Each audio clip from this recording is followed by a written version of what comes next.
Chapter 46.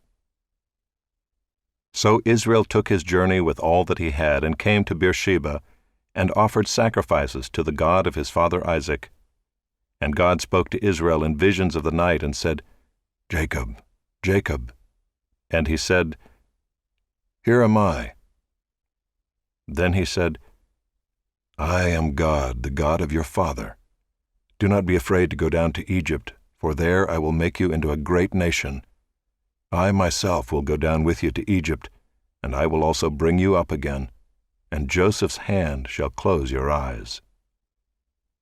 Then Jacob set out from Beersheba. The sons of Israel carried Jacob their father, their little ones, and their wives in the wagons that Pharaoh had sent to carry him. They also took their livestock and their goods which they had gained in the land of Canaan, and came into Egypt, Jacob and all his offspring with him, his sons and his sons' sons with him, his daughters and his sons' daughters. All his offspring he brought with him into Egypt. Now these are the names of the descendants of Israel who came into Egypt, Jacob and his sons: Reuben, Jacob's firstborn, and the sons of Reuben, Hanok, Palu, Hezron, and Carmi.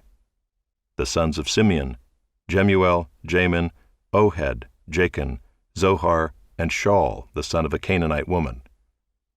The sons of Levi, Gershon, Kohath, and Merari. The sons of Judah, Onan, Shelah, Perez, and Zerah. But and Onan died in the land of Canaan. And the sons of Perez were Hezron and Hamul. The sons of Issachar, Tola, Puvah, Yob, and Shimron. The sons of Zebulun, Sirad, Elon, and Jaliel. These are the sons of Leah whom she bore to Jacob in Paddan-aram, together with his daughter Dinah. Altogether his sons and his daughters numbered 33. The sons of Gad, Ziphion, Haggai, Shunai, Ezbon, Eri, Arodai, and Aralai. The sons of Asher, Imnah, Ishva, Ishvai, Beriah, with Sirah their sister. And the sons of Beriah, Heber, and Malchiel. These are the sons of Zilpah, whom Laban gave to Leah his daughter, and these she bore to Jacob, 16 persons. The sons of Rachel, Jacob's wife, Joseph and Benjamin. And to Joseph in the land of Egypt were born Manasseh and Ephraim, whom Asenath the daughter of Potipharah the priest of On bore to him. And the sons of Benjamin, Bela, Becher, Ashbel, Gera, Naaman, Ehi, Rosh, Mupim, Hupim, and Ard. These are the sons of Rachel, who were born to Jacob, 14 persons in all. The sons of Dan, Hushim. The sons of Naphtali, Jaziel, Guni, Jezer, and Shillem. These are the sons of Bilhah, whom Laban gave to Rachel his daughter, and these she bore to Jacob, 7 persons in all. All the persons belonging to Jacob who came into Egypt, who were his own descendants, not including Jacob's sons' wives, were 66 persons in all. And the sons of Joseph, who were born to him in Egypt, were 2. All the persons of the house of Jacob who came into Egypt were 70. He had sent Judah ahead of him to Joseph to show the way before him in Goshen, and they came into the land of Goshen. Then Joseph prepared his chariot and went up to meet Israel his father in Goshen. He presented himself to him and fell on his neck, and wept on his neck a good while. Israel said to Joseph, "Now let me die, since I have seen your face, and know that you are still alive." Joseph said to his brothers and to his father's household, "I will go up and tell Pharaoh, and will say to him, 'My brothers and my father's household, who are in the land of Canaan, have come to me. And the men are shepherds, for they have been keepers of livestock, and they have brought their flocks and their herds and all that they have.'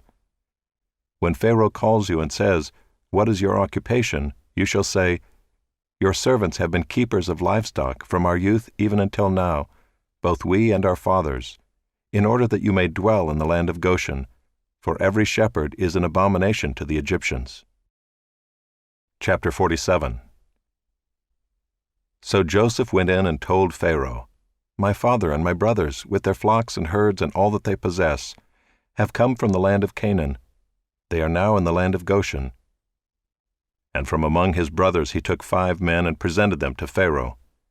Pharaoh said to his brothers, "What is your occupation?"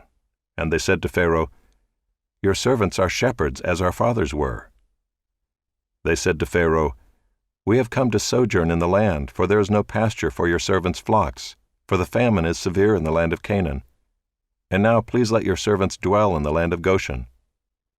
Then Pharaoh said to Joseph, "Your father and your brothers have come to you. The land of Egypt is before you. Settle your father and your brothers in the best of the land. Let them settle in the land of Goshen, and if you know any able men among them, put them in charge of my livestock." Then Joseph brought in Jacob his father and stood him before Pharaoh, and Jacob blessed Pharaoh. And Pharaoh said to Jacob, "How many are the days of the years of your life?" And Jacob said to Pharaoh, "The days of the years of my sojourning are 130 years. Few and evil have been the days of the years of my life, and they have not attained to the days of the years of the life of my fathers in the days of their sojourning." And Jacob blessed Pharaoh and went out from the presence of Pharaoh. Then Joseph settled his father and his brothers and gave them a possession in the land of Egypt, in the best of the land, in the land of Ramesses, as Pharaoh had commanded. And Joseph provided his father, his brothers, and all his father's household with food, according to the number of their dependents. Now there was no food in all the land, for the famine was very severe, so that the land of Egypt and the land of Canaan languished by reason of the famine. And Joseph gathered up all the money that was found in the land of Egypt and in the land of Canaan in exchange for the grain that they bought. And Joseph brought the money into Pharaoh's house. And when the money was all spent in the land of Egypt and in the land of Canaan, all the Egyptians came to Joseph and said, "Give us food. Why should we die before your eyes? For our money is gone." And Joseph answered, "Give your livestock, and I will give you food in exchange for your livestock, if your money is gone." So they brought their livestock to Joseph, and Joseph gave them food in exchange for the horses, the flocks, the herds, and the donkeys. He supplied them with food in exchange for all their livestock that year. And when that year was ended, they came to him the following year and said to him, "We will not hide from my lord that our money is all spent. The herds of livestock are my lord's.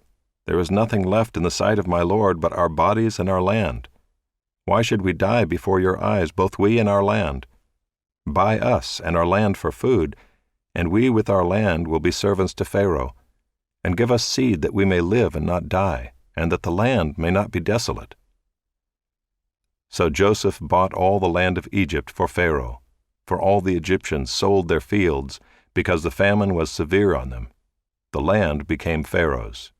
As for the people, he made servants of them from one end of Egypt to the other. Only the land of the priests he did not buy, for the priests had a fixed allowance from Pharaoh and lived on the allowance that Pharaoh gave them. Therefore they did not sell their land. Then Joseph said to the people, "Behold, I have this day bought you and your land for Pharaoh. Now here is seed for you, and you shall sow the land. And at the harvest you shall give 1/5 to Pharaoh, and 4/5 shall be your own, as seed for the field, and as food for yourselves and your households, and as food for your little ones." And they said, "You have saved our lives. May it please my lord, we will be servants to Pharaoh."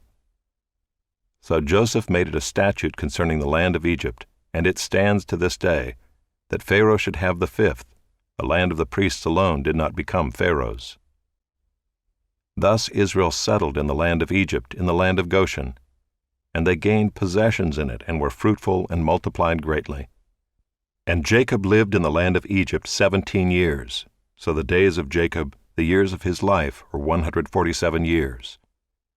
And when the time drew near that Israel must die, he called his son Joseph and said to him, "If now I have found favor in your sight, put your hand under my thigh and promise to deal kindly and truly with me. Do not bury me in Egypt, but let me lie with my fathers. Carry me out of Egypt and bury me in their burying place." He answered, "I will do as you have said." And he said, "Swear to me." And he swore to him. Then Israel bowed himself upon the head of his bed.